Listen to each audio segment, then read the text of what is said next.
Vamos dar início então, com um pouco de atraso, ao nosso encontro de estudos para o Livro dos Médiuns dessa noite. Hoje é dia 19 de fevereiro de 2025, uma quarta-feira, são 20 horas e 26 minutos. Nós estamos transmitindo o nosso encontro de estudos em nome e em homenagem à Associação Jauense de Estudos Espíritas, e nós estamos localizados na cidade de Jaú, estado de São Paulo, Brasil. Estamos estudando o Livro dos Médiuns, a segunda parte, no seu capítulo 6, Manifestações Visuais. O item é o de número 100. E a pergunta que nós vamos iniciar os nossos estudos de hoje é de número 33. Pedimos desculpa mais uma vez pelo inconveniente da transmissão, que infelizmente tivemos problemas sérios aí com a transmissão em função da nossa internet, e me parece que tudo restabelecido. Facebook está restabelecido, o YouTube está restabelecido também, e o Google Meet está restabelecido. Quem quiser adentrar por qualquer uma dessas três plataformas, já está normalizado, tá bem? Nós vamos avançar um pouquinho, nós perdemos aí 25 minutos de transmissão. Se vocês concordarem, nós vamos avançar 25 minutos na nossa transmissão para não perder o nosso horário de estudos. Está bem assim? Vamos lá então. Neste item de número 100, as manifestações visuais, Kardec faz uma série de perguntas a respeito das manifestações visuais. E nós estamos na de número 33. Na 33ª pergunta, ele faz a seguinte pergunta aos espíritos: que pensar das crenças que os fogos fátuos são almas ou espíritos? Os espíritos respondem o seguinte: superstição produzida pela ignorância. A causa física dos fogos fátuos é bem conhecida. E é bem conhecida mesmo. Toda matéria orgânica em decomposição produz gás metano. E esse gás metano no escuro, ele produz uma luz azulada, alguma coisa. Isso acontece em pântano, em lago, acontece em cemitério, por exemplo. Onde tem corpo em decomposição, ocorre esse fenômeno.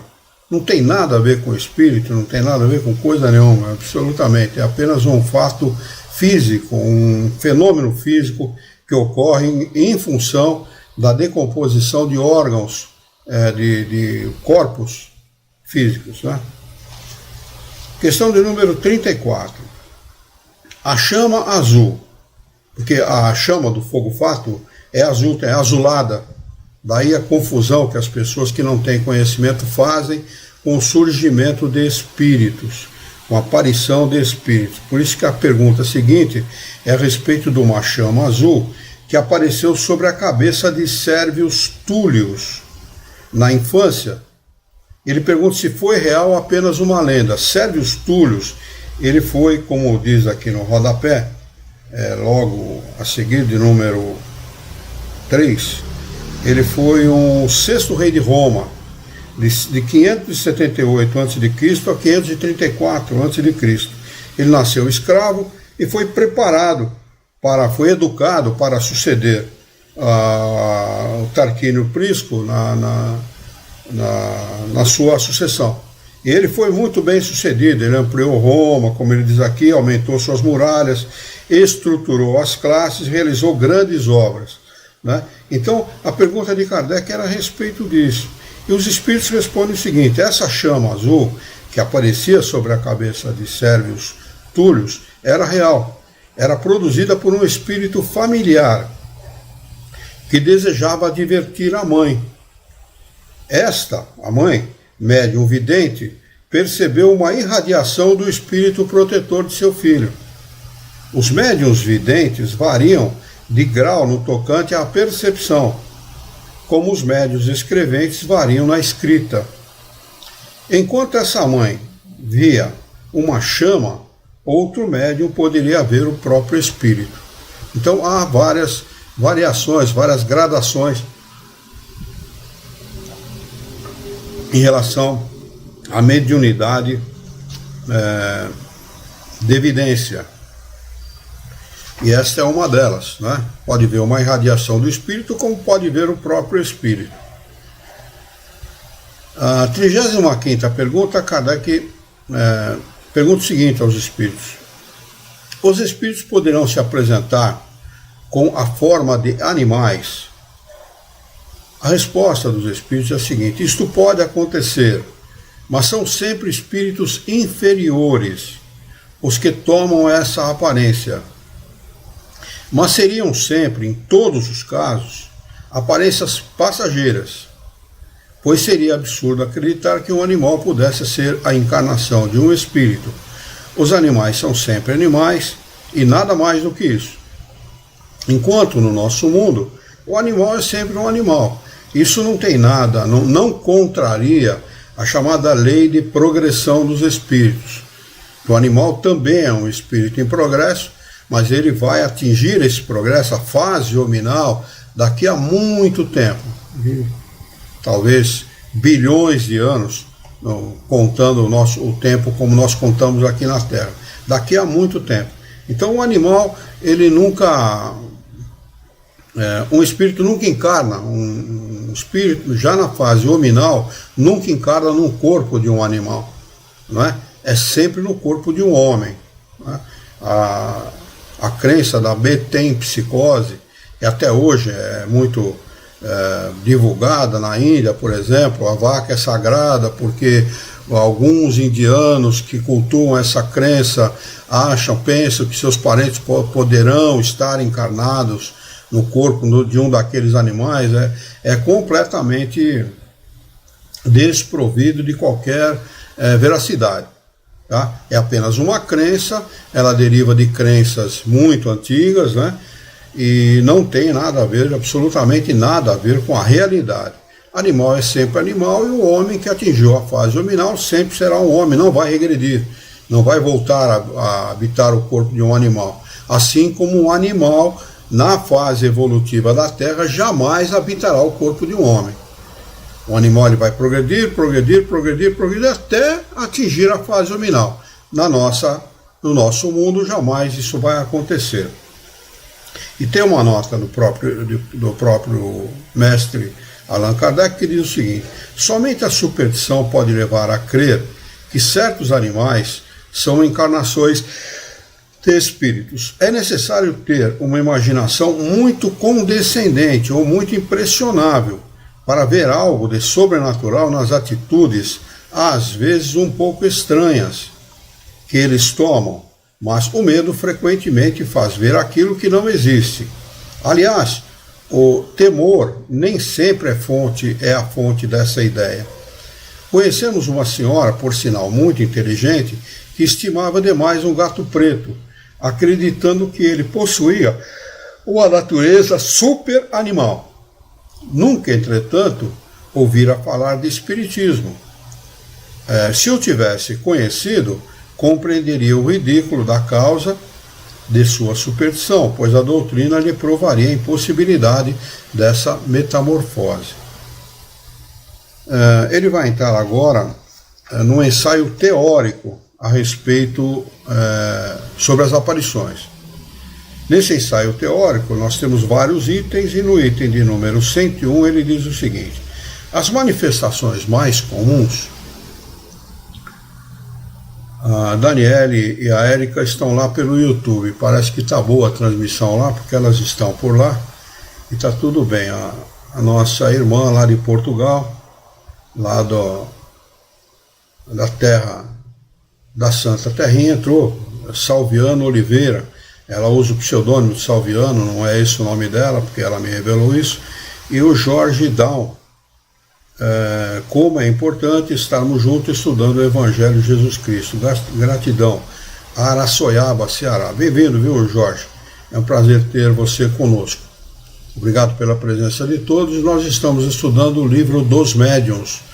Não é o Evangelho segundo o Espiritismo, não, viu, Jorge? Então, um ensaio teórico sobre as aparições, no item de número 101, Kardec diz o seguinte a respeito das aparições. As manifestações mais comuns de aparições ocorrem durante o sono, pelos sonhos. São as visões. Então, quando nós já falamos várias vezes aqui, durante o sono do corpo físico, o espírito se distancia do corpo, se desliga parcialmente do corpo e entra em contato com outros espíritos, que ele pode, na vida de relação, né, ele pode conhecer ou não, mas ele conhece como espírito, ele não conhece na vida de relação, mas conhece como espírito. E pode também entrar em relação com seus parentes desencarnados, com o seu espírito guia, com outros espíritos que vêm dar orientações, instruções, conselhos, né, que vão servir para esta encarnação e para outras encarnações, inclusive. Né, porque nosso espírito, nós como espíritos, não estamos interessados apenas na problemática humana do nosso dia a dia. Falta de dinheiro, o excesso dele, as complicações com saúde, relações familiares, enfim, a problemática humana de um modo geral. O espírito, os interesses dele vão muito além dessas preocupações. Daí o fato dele entrar em contato com os espíritos superiores, com seu espírito guia, para receber essas orientações, essas instruções, com o propósito de usar desses ensinamentos no futuro, até em futuras encarnações. Pois não, Alexandre? Luiz, uma questão, numa noite de sono, né, é muito comum que passemos por várias situações e vários encontros com vários espíritos, com outras pessoas que já conhecemos ou que até mesmo não tenhamos a lembrança de quem são, né? É muito comum que isso aconteça, né? Numa mesma noite, vários encontros em situações bem distintas, né? Sim, é muito comum. Daí o fato da gente imaginar que é fruto da nossa imaginação, o sonho. Porque não tem conexão. É como um filme que você visse o começo, o meio e às vezes o fim. E você não consegue ligar os fatos numa sequência lógica. Por isso que o sonho tem muitas vezes as pessoas atribuem isso à imaginação. Mas de qualquer forma, mesmo não sonhando, mesmo não se lembrando de nada, o espírito sempre se distancia do corpo, porque ele não vê a hora de fazer isso, né? O grande propósito do espírito é estar longe do corpo. Ele vai estar longe do presídio, da prisão, do cárcere, né? O propósito dele é esse. Então, mesmo não sonhando, ele vai estar distanciado do corpo, ele não vai se lembrar de absolutamente nada, mas ele entrou em contato com outros desencarnados, com familiares encarnados ou não, com familiares que já estão no mundo dos espíritos, com os nossos espíritos guias, enfim, ele vai entrar em contato com outros espíritos com o propósito de aprender, ajudar, auxiliar, receber instruções, receber informações, etc. Então é esse o propósito do nosso sono e dos nossos sonhos. Sonho, como você falou no nosso encontro passado, é sempre sinônimo de atividade do espírito. Sempre que nós falamos da palavra sonho, associe sempre à atividade do espírito. Ele segue: não podemos examinar aqui todas as particularidades que o sonho pode apresentar. Ele já examina isso no Livro dos Espíritos e vai examinar mais à frente aqui no Livro dos Médiuns. Mas nesse momento aqui ele não vai fazer isso. Resumiremos dizendo que eles podem ser uma visão atual das coisas presentes ou distantes, uma visão retrospectiva do passado, em alguns casos excepcionais, um pressentimento do futuro. Caso muito excepcional. Como diziam os antigos, o futuro a Deus pertence. Poucos de nós têm acesso a esse futuro e somente os espíritos puros o conhecem, porque estão mais ligados ao Criador e sabem exatamente como lidar com esse fato. Não é? Vem o tempo de uma forma linear, que não é o nosso caso. Nós ainda estamos apegados ao problema do tempo e da medição desse tempo em 24 horas. Então estamos muito condicionados a isso, né? Nós estamos muito atrelados à materialidade da vida, Por isso que nós, a maioria de nós, quando você vê cartomante, pessoas que leem cartas, etc., falar de futuro e tal, muito raramente essas pessoas vão realmente revelar alguma coisa de verdadeiro. Muito raramente. Poderá acontecer, mas é excepcional. Casos excepcionais, um pressentimento do futuro. Frequentemente são também quadros alegóricos que os espíritos nos apresentam como úteis advertências. Por exemplo, a cobra está associada à traição. Então, se algum espírito quiser te dar um alerta, toma cuidado, você vai ser traído, ele pode apresentar para você uma serpente no seu sonho. É disso que ele está falando aqui. Então, às vezes pode acontecer isso, como já aconteceu para mim. A mamãe sempre falava isso, cuidado, sonhar com cobra é traição, toma cuidado. A mamãe falava isso, né? Então já aconteceu para mim. Eles usam desse subterfúgio, desses quadros alegóricos, como eles chamam aqui, para nos alertar, né? Tome cuidado. Ou salutares conselhos, quando são espíritos bons. Ou para nos enganarem e entreterem as nossas paixões, se são espíritos imperfeitos. Pode acontecer, depende do que você está ligado, do que a sua mente está ligada, aonde ela está ligada, né? Num mundo pervertido como o nosso, né? Onde a perversão ela ocorre até de uma forma natural, né? Infelizmente a gente é obrigado a dizer isso, a maioria das pessoas estão ligadas à perversão da vida. Perversão em todos os aspectos, maldade, sexo, vícios, etc. Né? Então vão estar ligados a esse tipo de espíritos imperfeitos que vão fazer com que durante os seus sonhos eles estejam ligados às paixões também. Vão alimentar e retroalimentar as suas paixões. Cabe ao homem aceitar ou não isso e alterar o rumo das coisas. Cabe ao homem. Um espírito ele pode sugerir, mas a decisão é sempre nossa. Não é? Deixa eu ver se tem alguma pergunta aqui. A Érica está dizendo que a transmissão está ótima. Muito bem, viu, Érica? Ainda bem que a gente conseguiu melhorar a transmissão, porque foi terrível o problema que nós tivemos com a transmissão. Até eu vou repetir novamente aqui, porque temos algumas pessoas lá no Facebook e também no YouTube conosco, né? Só o Alexandre está conosco no Google Meet. Nós vamos invadir um pouquinho o horário e vamos adentrar 20, 25 minutos no horário tradicional. Então vamos terminar a nossa transmissão lá por volta de 9h20 aproximadamente. Quem puder permanecer, nós agradecemos. Começamos atrasados por problemas que todos vocês já conhecem. Foi um problema técnico aqui que houve, uma queda da nossa internet, tá bem? Pedimos desculpas mais uma vez. Ele segue: a teoria abaixo se aplica aos sonhos, como a todos os outros casos de aparição. Quem quiser ter uma noção melhor daquilo que ele está falando, veja lá a questão de número 400 e seguintes, tá? De O Livro dos Espíritos. Anotem aí, questão 400, 400 e seguintes a respeito do sono e os sonhos. Não ofendemos o bom senso dos leitores refutando o que há de absurdo e ridículo no que vulgarmente se chama de interpretação dos sonhos. Há livros escritos a esse respeito. As pessoas que têm o hábito de jogar no bicho associam tudo que é tipo de sonho ao jogo de bicho, por exemplo. Né? Então, são interpretações que se dão, interpretações vulgares que rigorosamente não tem nada a ver conosco como espíritos. O espírito tem outros interesses que não tem nada a ver com jogo de bicho, com qualquer tipo de interpretação vulgar que se possa dar ao sonho. Tá? Aliás, é um prêmio do Criador o nosso sono e os nossos sonhos.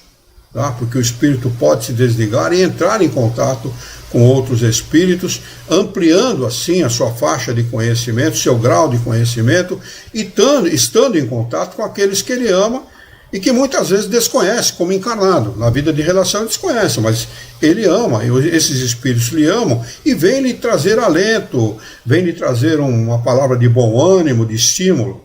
É assim que funcionam os nossos sonhos.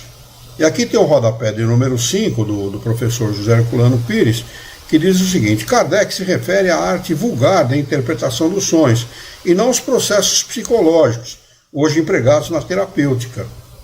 Quanto a esses processos, referem-se apenas a um aspecto dos sonhos, realmente significativo do ponto de vista psicológico, mas muitas vezes mal interpretados, por falta de visão de conjunto, e que as escolas como Carl Jung já procuraram atingir. Item de número 102 do ensaio teórico das aparições. As aparições propriamente ditas ocorrem no estado de vigília, ou seja, acordado, no pleno gozo e completa liberdade das faculdades da pessoa. Ela pode ser uma vidência realmente, quando o médium tem esse tipo de mediunidade, e pode ser fortuita. Não é? Pode acontecer uma aparição fortuita, se isso for de interesse do desencarnado e de interesse do encarnado. Se o desencarnado tiver permissão, autorização para promover esse tipo de fenômeno. Apresentam-se geralmente com uma forma vaporosa e diáfana, algumas vezes vaga e indecisa. Quase sempre, a princípio, é um clarão esbranquiçado, cujos contornos vão se desenhando aos poucos. De outras vezes, as formas são claramente acentuadas, distinguindo-se os menores traços do rosto, a ponto de se poder descrevê-las com precisão. As maneiras, o aspecto são semelhantes aos dos espíritos quando encarnados. Quer dizer, é muito semelhante ao encarnado, tanto a ponto de médiuns não saberem distinguir se o que ele está vendo é encarnado ou desencarnado. Tal o grau, né, de evidência que esse médium tem. Podendo tomar todas as aparências, o espírito se apresenta com aquelas que melhor o possa identificar, se for esse o seu desejo. Se o espírito tiver desejo de se identificar, ele vai surgir para o médium, para o vidente, de forma que ele o identifique. Se não, ele vai ver um espírito qualquer, um rosto qualquer, e não vai saber de quem se trata, muitas vezes podendo ser pessoas conhecidas. Mas se o espírito desejar, ele toma a aparência pela qual o médium vai reconhecê-lo.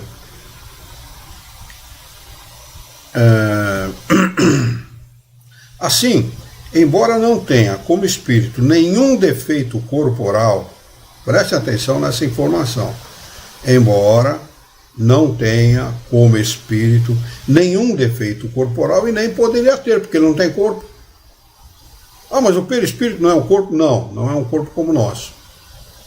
Ele é um agente através do qual, né, fluídico, é matéria também, um agente através do qual o espírito age sobre a matéria.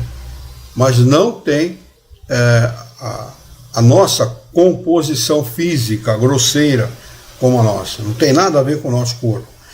Então o espírito não tem nenhum defeito corporal. Não existe isso. Ele pode fazer surgir, aparecer para o médium com um defeito com o qual ele era conhecido. Se ele era coxo, ele vai aparecer como coxo. Se ele tinha um defeito na face, vai surgir como um defeito na face, para efeito de identificação. Não que o espírito tenha aquele problema, porque ele não tem nenhum defeito corporal. Ele se mostra estropiado, coxo, corcunda, ferido, com cicatrizes, se isso for necessário para identificar. Acrescenta Kardec. Êxopo, por exemplo, não é disforme como espírito, mas se o evocarmos como Êxopo, por mais existências posteriores que tenha tido, aparecerá feio e corcunda, com seus trajes tradicionais. Uma particularidade a notar é que, exceto em circunstâncias excepcionais,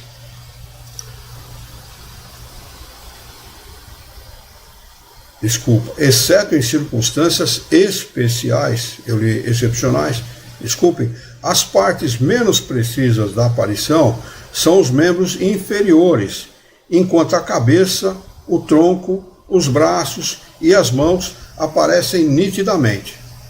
Assim, não os vemos quase nunca andar, mas deslizar como sombras. Quanto às vezes, ordinariamente, se constituem de um planejamento que termina em longas pregas flutuantes. São essas, em resumo, acrescentadas por uma cabeleira ondulante e graciosa, as características da aparência dos espíritos que nada conservam da vida terrena.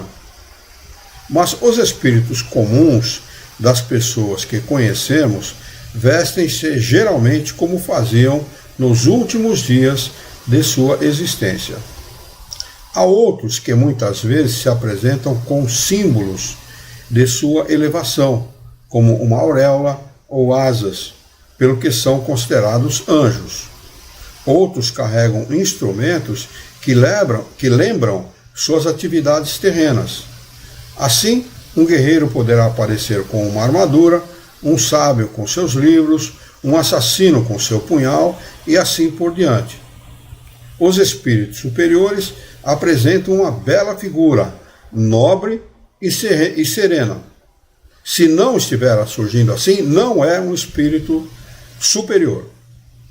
Qualquer coisa que destoe disso, de beleza, nobreza e serenidade, não é um espírito superior. Guardem essa informação. Os mais inferiores têm algo de feroz e bestial, como tem os encarnados aqui na Terra quando são assim, não é? E algumas vezes trazem os vestígios dos crimes que cometeram ou dos suplícios que sofreram.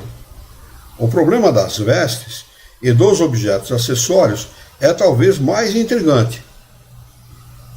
Voltaremos a tratar disso num capítulo especial, porque se liga a outras questões muito importantes, no plural. Questão de número 103. Dissemos que a aparição tem algo de vaporoso. Em alguns casos, poderíamos compará-la à imagem refletida num espelho sem aço, que, apesar de nítida, deixa ver através dela alguns objetos detrás. É geralmente assim que os médiuns videntes a distinguem. Elas as veem ir e vir, entrar num apartamento ou sair, circular por entre a multidão com ares de quem participa, ao menos os espíritos vulgares, de tudo o que se faz ao seu redor, de se interessarem por tudo e ouvirem o que diz. Muitas vezes se aproximam de uma pessoa para lhes assoprar ideias. Isso acontece muito, viu? Independentemente de ser vidência ou não. Os espíritos se aproximam do homem e de pensamento para pensamento, entre aspas, assopram ideias, sugerem pensamentos a respeito das mais diversas coisas. Influenciá-la para lhes assoprar ideias, influenciá-la quando são bons, espíritos bons, zombar delas quando são maus, mostrando-se tristes ou contentes com o que obtiveram. São, em uma palavra, a contraparte do mundo corporal. É assim, esse mundo oculto que nos envolve, no meio da qual vivemos sem o perceber. Como vivemos entre as miríades dos seres do mundo microscópico. Quer dizer, nós vivemos entre vírus, bactérias, os mais diversos seres microscópicos que estão aí, em torno de nós, ao redor de nós, na mesa onde comemos, no chão onde pisamos, enfim. Por isso que nós devemos tomar medidas sanitárias para evitar ao máximo que o nosso corpo entre em contato com eles. Né? Da mesma forma que nós convivemos com essas miríades de seres pequenos, invisíveis, nós convivemos com os espíritos. Da mesma forma. em todos os lugares, dentro de nossas casas, nos nossos escritórios, consultórios, no nosso automóvel, enfim, em todos os lugares. Só um meio de evitar que eles se imiscuem, interfiram na nossa vida, principalmente nos nossos pensamentos, é o bom comportamento. O bom comportamento moral. Procurar nos elevarmos moralmente cada vez mais. Nenhum desses espíritos gostam de pessoas elevadas moralmente. Então, tudo que se refere à moralidade, ordem, disciplina, bons costumes, boas palavras, tudo que se refira à moralidade não é com eles. Eles ficam longe disso, eles não gostam. E não gostam que pessoas assim adentrem o ambiente deles. Eles fogem, eles saem daquele ambiente. Porque a vibração emitida por encarnados que pensam e agem assim não coadunam com a vibração desses espíritos. A emissão do pensamento de pessoas com alta moralidade interfere diretamente na ação desses espíritos. E eles não gostam disso. Procuram expulsar aquela pessoa de alguma forma de lá. Isso vale para trabalho, vale para ambiente, vale para tudo quanto é lugar. Não é? A revelação do mundo dos infinitamente pequenos, de que não suspeitávamos, foi feita pelo microscópio. O Espiritismo, servindo-se dos médiuns videntes, nos revelou o mundo dos espíritos. Então, o médium está para o Espiritismo, assim como o microscópio está para os pequenos, para os invisíveis. Os médiuns que nos revelaram o mundo espiritual. Através dos médiuns, Kardec pôde inquirir os espíritos de todas as classes, viu? O espiritismo foi construído sob informação de todos os tipos de espíritos, desde os mais imperfeitos até os mais elevados, até os espíritos puros, todos eles. Tá bem? Então, o médium está para o espiritismo, assim como o microscópio está para o mundo dos invisíveis, das larvas, não, a larva é visível, né? Enfim, de todos aqueles que só aparecem através do microscópio, né? Vírus, bactérias, etc. Que é também uma das forças ativas da natureza. Os espíritos são também uma das forças ativas da natureza. Eles agem e reagem nas nossas vidas. E nós agimos e reagimos na vida deles. Há uma interinfluência. Nós influenciamos os desencarnados nos influenciam. Por isso que é muito importante ter esse conhecimento. Quando nós temos o conhecimento, alguém está tentando nos prejudicar. É nosso inimigo invisível. Né? Nós chegamos lá na empresa onde nós trabalhamos, ou no meio dos nossos parentes, nossos amigos, aí virou todo mundo de cara feia com a gente. E a gente não sabe por quê. Né? Não sabe. Num determinado momento esse cara resolve se revelar. Ah, então foi você que fez aquela baderna toda na minha vida, prejudicou as minhas amizades, me prejudicou nos meus negócios, nas minhas atividades. Aí você descobre, você sabendo quem é o seu inimigo, você toma suas precauções. Assim, da mesma maneira, está o conhecimento espírita para as pessoas em relação à atividade dos desencarnados na nossa vida. Da mesma maneira, com o conhecimento espírita, nós sabemos quem são, ou se há algum desencarnado que é nosso inimigo no mundo espiritual, e podemos nos precaver contra eles. Saber que medida nós devemos tomar ou como nós devemos agir para poder nos precaver da ação desses nossos irmãos. É assim que funciona. Ele segue: com a ajuda dos médiuns videntes, pudemos estudar o mundo invisível, iniciarmos os seus hábitos, como um povo de cegos poderia estudar o mundo dos que veem, com o auxílio de algumas pessoas que gozassem da faculdade da visão. Para saber a respeito desse tópico referente aos médiuns videntes, verifique o capítulo 14, os médiuns, nesse mesmo livro que nós estamos estudando, no livro dos médiuns. Então, capítulo 15, os médiuns, tópico referente aos médiuns videntes. Item de número 104.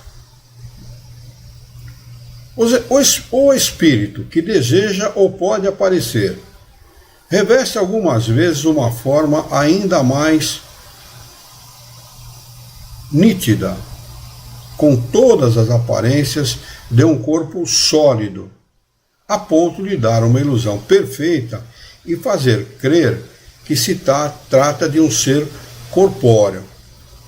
Se vocês não viram ainda, vejam na internet aí, tem no Kawaii, em várias plataformas aí, tem o caso de um porteiro de um hospital, que à noite, ele está ali à noite, o hospital já tinha fechado, né? E ele está ali perto da entrada do hospital, numa espécie de catraca, num lugar afunilado onde as pessoas entram, e ele vai até o local e começa a conversar com a pessoa. Vai conversar e tal, e a câmera filmando. Filma ele em tempo integral. Ele está parado, ele vai até aquele lugar e se dirige àquele lugar, começa a conversar com essa pessoa e fala para a pessoa entrar, né? Dá acesso à pessoa, e depois a pessoa que está lá filmando, que está vigiando o hospital, o que está acontecendo?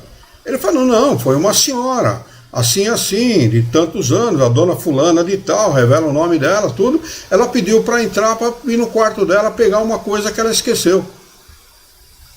Pô, peraí, essa senhora desencarnou anteontem, sei lá quando. Era uma senhora desencarnada, que apareceu da forma que ele está descrevendo aqui. Um corpo que dá a ilusão de um encarnado. Porque ele era um porteiro, ele se dirigiu como se estivesse dirigindo a um encarnado que estivesse chegando no hospital. Né? Então procurem na internet, vocês vão ver que é muito interessante, não tem nada a ver com doutrina espírita, tem tudo a ver com doutrina espírita, né, por aquilo que nós estamos estudando, mas não tem nada a ver com um espírita, propriamente dito, porque a pessoa não fala de espiritismo, não cita o espiritismo, mas é um fato comum na vida de muitas pessoas. Na vida de muitas pessoas. Isso é um fato comum. As pessoas às vezes não revelam, e esse fato foi revelado porque havia lá uma câmera filmando, uma pessoa verificando que ele estava conversando com ninguém, para ele era ninguém, a câmera não consegue captar, e não capta mesmo, porque a câmera está preparada para captar um corpo sólido, não uma visão, não uma evidência, não é? E ele questiona a pessoa, e a pessoa fala, não, foi uma senhora, assim, de nome tal, ela falou que vai até o quarto tal, pegaram uma coisa que ela esqueceu, eu liberei o acesso. E não tinha ninguém, não tinha ninguém, tinha, né? Era um desencarnado. Não tinha ninguém encarnado. Ele segue, em alguns casos, e dentro de certas circunstâncias, a tangibilidade pode tornar-se real. Tangibilidade é o fato de nós conseguirmos pegar o espírito. E ela pode se tornar real, é possível. O que quer dizer que podemos tocar, apalpar, sentir a resistência e o calor de um corpo vivo. O que não impede a aparição de se esvanecer, desaparecer, né? Começa a esvanecer, desaparece. Com a rapidez de um relâmpago. Nesses casos, já não é só pelos olhos que se verifica a presença, mas também pelo tato. Se pudéssemos atribuir à ilusão ou a uma espécie de fascinação a ocorrência de uma aparição simplesmente visual, a dúvida já não é mais possível quando a podemos pegar e quando ela mesma nos segura e abraça. As aparições tangíveis são as mais raras, mas as que têm havido nestes últimos tempos, pela influência de alguns médiuns potentes, aqui ao rodapé do professor José Herculano Pires, que diz o seguinte, entre outros, o Dr. Home. A esta nota de Kardec devemos acrescentar os fatos atuais constantes de experiências e observações parapsicológicas, ver entre outros canais ocultos da mente de Louis Hine. quando ele fala de Hom, aqui ele está se referindo a Daniel Douglas Hom, que é um médium inglês que levitava, promoveu uma série de fenômenos e tal, né? Procurem, para quem quiser saber mais sobre o Daniel Douglas Hom, procure na internet, que tem lá um vasto material a respeito deste médium. Inteiramente autenticadas por testemunhos irrecusáveis, provam e explicam os relatos históricos sobre as pessoas que apareceram após a morte com todas as aparências da realidade. De resto, como já acentuamos, por mais extraordinários que sejam semelhantes fenômenos, perdem todo o caráter de maravilhoso quando se conhece a maneira pela qual se produzem e se compreende que, longe de representarem uma derrogação das leis naturais, que não é uma derrogação, apresentam apenas uma nova aplicação dessas leis. Eram leis que eram desconhecidas até o advento da doutrina espírita. Apenas isso. O homem conhecia mais as leis naturais que regiam a matéria e desconheciam as leis naturais que regiam o espírito e os fatos espíritas. Esse é um fato espírita, não é? Com o surgimento, o conhecimento dessas leis, desaparece toda a possibilidade do maravilhoso e do sobrenatural. Não há nada maravilhoso e sobrenatural. As pessoas querem atribuir isso, e se faz muito isso na internet, né? Que é para poder ganhar o joinha, né? O sujeito vai lá e coloca lá no Kawaii, no Facebook, no Instagram, então, para poder ganhar o joinha. Eles querem impressionar as pessoas para poder ganhar o like. Mas desse maravilhoso e sobrenatural, nada existe. Está tudo dentro das leis naturais. E se são leis naturais, são leis de Deus. Tudo que é natural provém do Criador. Item de número 105. O perispírito, por sua própria natureza, é invisível no estado normal. O perispírito é invisível no seu estado normal. Isso é comum com uma afinidade de fluidos que sabemos existirem e que jamais vimos. Mas eles podem também, à semelhança de certos fluidos, passar por modificações que o tornem invisível, seja por uma espécie de condensação ou por uma mudança em suas disposições moleculares. E é então que nos aparece de maneira vaporosa. A condensação pode chegar ao ponto de dar ao perispírito as propriedades de um corpo sólido e tangível, mas pode instantaneamente voltar a seu estado etéreo e invisível.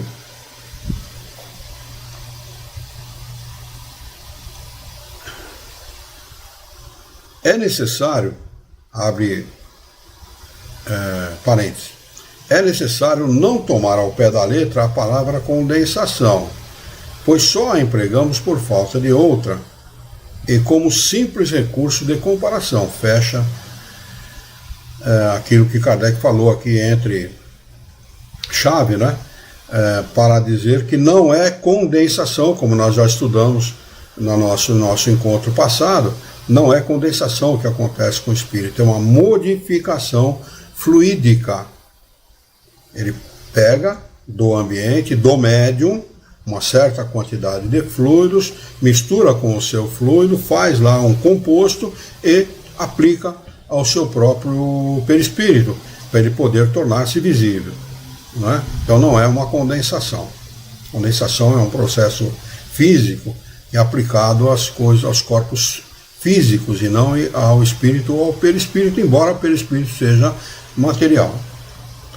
Podemos entender esse processo ao compará-lo ao do vapor, que pode passar da invisibilidade ao estado brumoso, depois ao líquido, a seguir ao sólido e vice-versa. Esses diversos estados do perispírito, entretanto, resultam da vontade do espírito. O perispírito ele só se modifica através da vontade do espírito. É o espírito que imprime a sua vontade ao perispírito, modificando-lhe o estado, se ele assim o desejar, e se tiver permissão para isso. E não de causas físicas exteriores, como acontece com os gases. O espírito nos aparece quando deu ao seu perispírito a condição necessária para se tornar visível.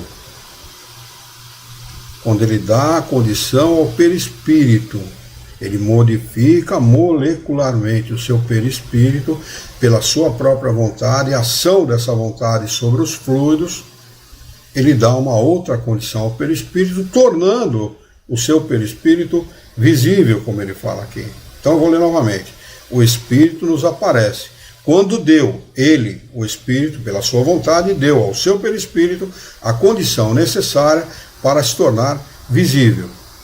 Mas a simples vontade não basta para produzir esse efeito, porque a modificação do perispírito se verifica mediante a combinação com o fluido específico do médium. Se ele não tiver o médium por perto, embora ele tenha o desejo de se tornar visível, ele não vai conseguir fazê-lo, porque falta-lhe elementos para ele promover essa aparição. Ora, essa combinação nem sempre é possível, e isso explica por que a visibilidade dos espíritos não é comum. Assim, não é suficiente que o espírito queira aparecer, nem apenas que uma pessoa o queira ver. É necessário que os fluidos de ambos possam combinar-se. Então, tem que haver uma similitude entre os fluidos, uma combinação para que o fenômeno ocorra. Para o que tende a haver entre eles uma espécie de afinidade. É necessário ainda que a emissão de fluido de uma pessoa seja abundante para operar a transformação do perispírito. E provavelmente há outras condições que desconhecemos. Por fim, é preciso que o espírito tenha a permissão de aparecer para aquela pessoa, o que nem sempre lhe é concedido.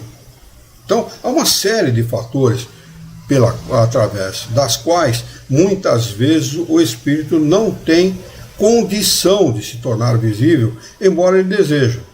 O médium deseja, a pessoa, o parente, o amigo, o conhecido, deseja isso, o espírito deseja também, mas há fatores que impedem esse fato.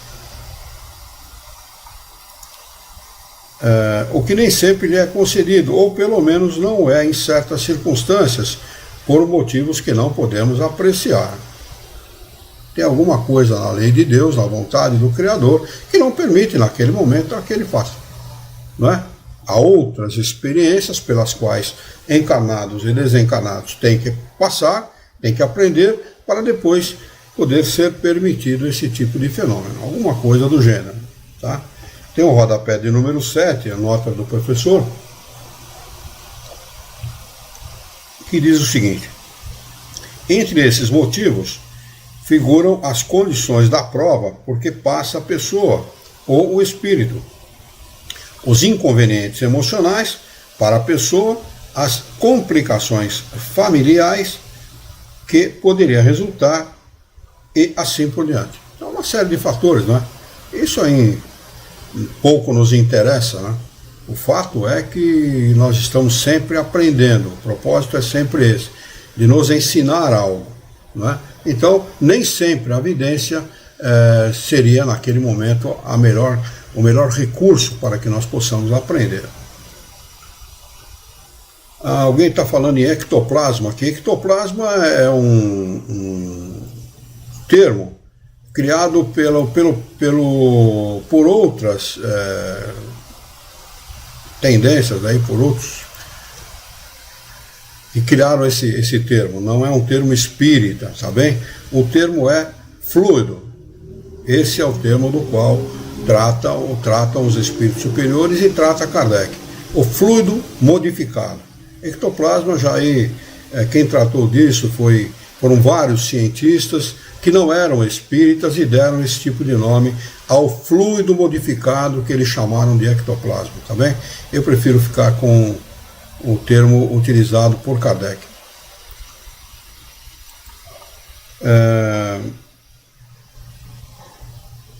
Item de número 106. Outra propriedade do perispírito é a penetrabilidade, inerente à sua natureza etérea. Nenhuma espécie de matéria lhe serve de obstáculo, nenhuma. Concreto, aço, ferro, nenhuma lhe oferece barreira para que ele possa atravessar. Os espíritos atravessam todo tipo de matéria, independentemente de qual ela seja. Ele atravessa todas, como a luz atravessa os corpos transparentes. Não há, pois, meios de impedir a entrada dos espíritos. Essa informação é muitíssimo importante. Não há barreiras para os espíritos. Você pode pegar lá a sua cruz, a sua figa, sei lá, o que você queira criar para afastar os espíritos, isso não afasta ninguém. Tá bem? Não vai afastar espírito nenhum, nem o bom e nem o ruim. Tá? Porque a única coisa que afasta os espíritos, e o que nos interessa é afastar os maus espíritos, é a nossa maneira de pensar, as nossas atitudes, o nosso comportamento moral. Se você se comportar moralmente bem, eles por si só se afastarão, porque eles não suportam o bem. Eles não suportam disciplina, limpeza, ordem, organização, bons pensamentos, pensamentos em Deus, na vida. Eu não estou dizendo aqui para virar beato, não é isso não. Tem necessidade nenhuma de virar beato, ficar com as continhas na mão, fazendo prece, porque prece repetida também não significa absolutamente nada. Você pode fazer 10 Pai Nosso e 20 Ave Maria, que você não vai afastar espírito nenhum. Tá bem? E nem as coisas que a igreja faz lá, as bulas, né, que a igreja tem para afastar espírito e tal, e não afasta ninguém. A única coisa que afasta os espíritos são os bons pensamentos, os maus espíritos, né? Os maus pensamentos os atraem. E atrai para dentro da tua casa, do teu banheiro, do teu quarto, para onde você estiver. Quando você pensa que está sozinho, tem centenas de pessoas que estão... Como é que chama? Eu esqueci o nome, eu lembrei o nome em inglês, não consigo lembrar o nome em português. Ô Jesus. Observando? Não, a pessoa que observa, ela é testemunha. São testemunhas daquilo que você está fazendo. Então, não queira afastar com coisas materiais, patuar, essas coisas que as pessoas costumam fazer. Não vai afastar ninguém. Figa, ou qualquer outra coisa que você possa ter, a fitinha vermelha, aquelas coisas que as pessoas costumam fazer, coisa de esotérico, né, coisa de pessoa religiosa, porque nada disso vai afastar maus espíritos ou atrair os bons. O que afasta os maus e atrai os bons é o bom comportamento moral, a evolução moral, o progresso moral. Todo o resto é balela. Tá bem?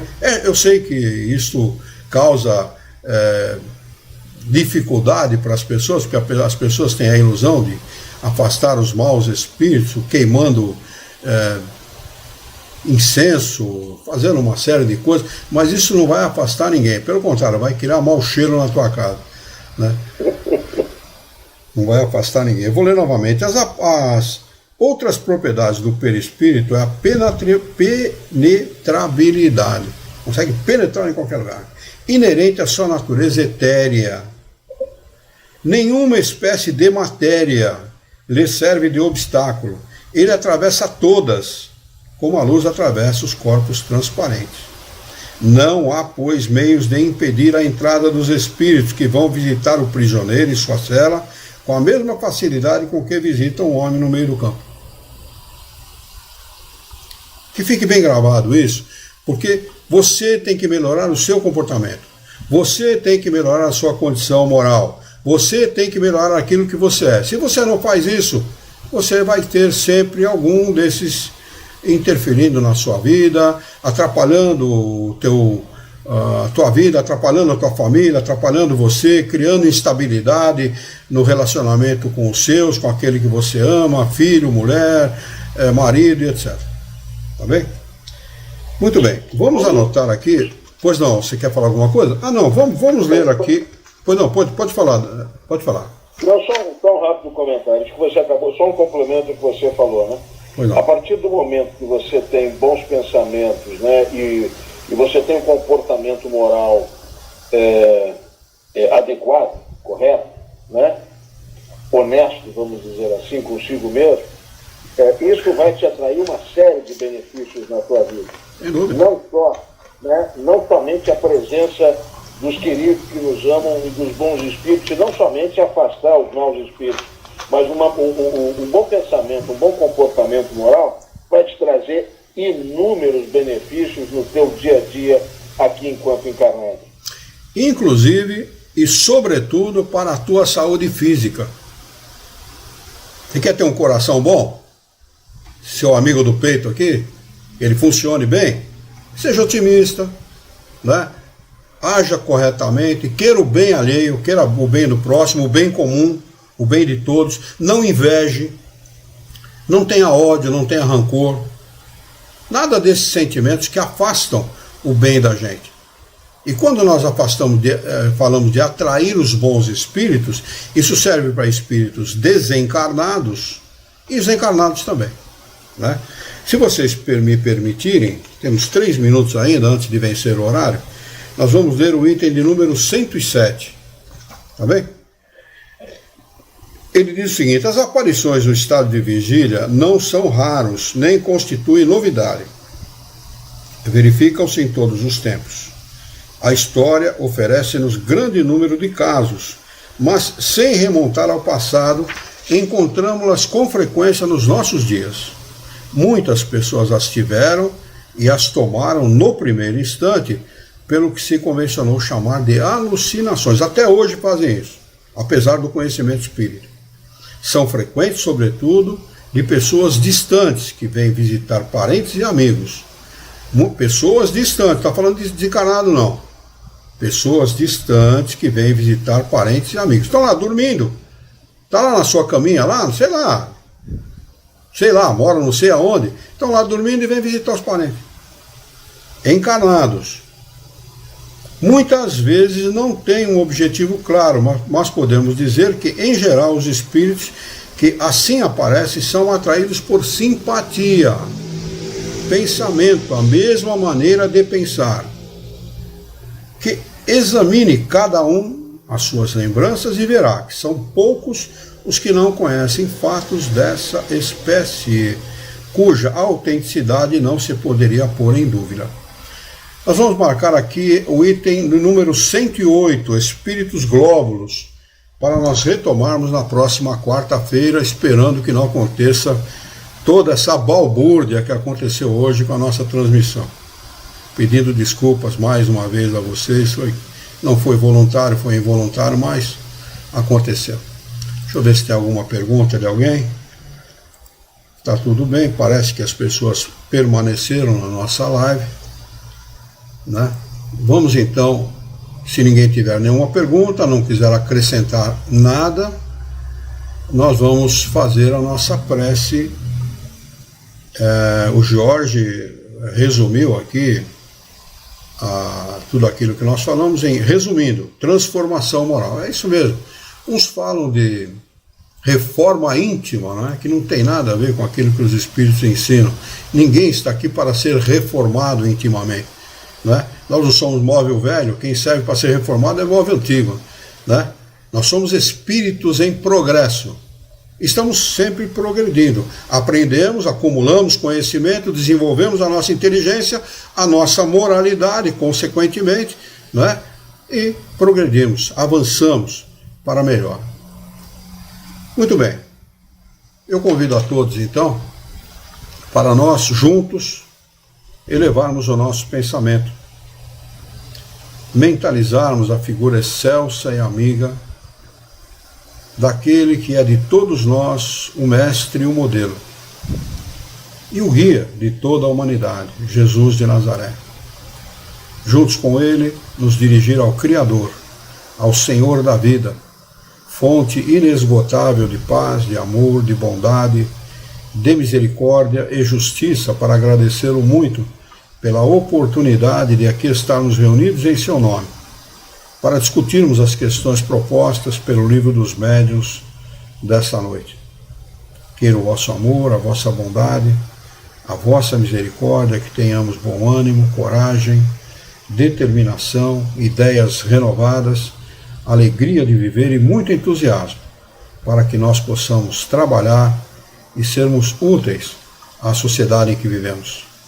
Dá-nos ainda a força e a coragem para orientarmos a própria existência por um profundo e sincero respeito pelo nosso próximo. Em teu nome, Senhor, em nome de Jesus, em nome dos bons espíritos, em nome do nosso diretor espiritual e de sua equipe, nós declaramos encerrado o nosso encontro de estudos dessa noite, e que assim seja.